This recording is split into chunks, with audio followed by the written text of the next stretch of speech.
Imagine standing in a deep hole. You look up and see your neighbors, your friends, and even your family looking down at you. You beg them to pull you out, but instead they pick up shovels. They aren't there to save you, they are there to bury you alive.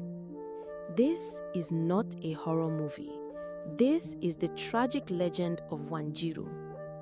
Long ago, in the land of the Kikuyu people in Kenya, the sun became an enemy. For 3 long years, not a single drop of rain fell from the sky. The green grass turned to grey dust. The rivers turned into dry paths of stone. The cows and goats, which were the wealth of the village, began to die of thirst. Their bones were scattered across the fields. But the worst part was the silence of the children. They were too weak from hunger to play or even cry. The village elders knew they had to do something. If the rain did not come soon, everyone would die. So they traveled to the mountains to find the Mugwe, a powerful seer who could speak to the spirits. They asked him, "Why have the gods turned away from us? What must we do to bring the rain?" The seer looked at them with sad eyes. He said, "The price for rain is high. You must offer the most beautiful possession you have. You must sacrifice Wanjiru." Wanjiru was a young woman in the village. She was not just beautiful on the outside. She had a kind heart. She was loved by everyone. She was innocent. She had done nothing wrong. The elders returned to the village with heavy hearts. They told the people what had to be done. This is the saddest part of the story. You would expect Wanjiru's family to fight for her. You would expect her father to pick up a spear and say, "No, take me instead." But hunger makes people do terrible things. The village was desperate. The fear of death was stronger than their love for Wanjiru.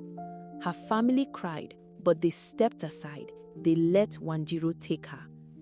They took Wanjiru to the center of the village. Men with shovels dug a deep round hole in the dry earth. Wanjiru stood there shaking. She did not run because she knew there was nowhere to go. They lowered her into the hole. She stood up, looking at the feet of the people she loved. Then the digging began. The men threw the first pile of dirt into the hole. It covered her feet. Wanjiru looked up and sang a mournful song. "The rain does not fall, and now I am lost." The people did not stop. They threw more dirt. It reached her knees. She sang again, her voice shaking. "My family has sold me. The sun burns and I am cold." The dirt reached her waist. The village women turned their faces away, weeping, but nobody stopped the men. Wanjiru sang louder, "I am the price for the water you drink." The dirt reached her chest, then her neck. Her voice was now just a whisper.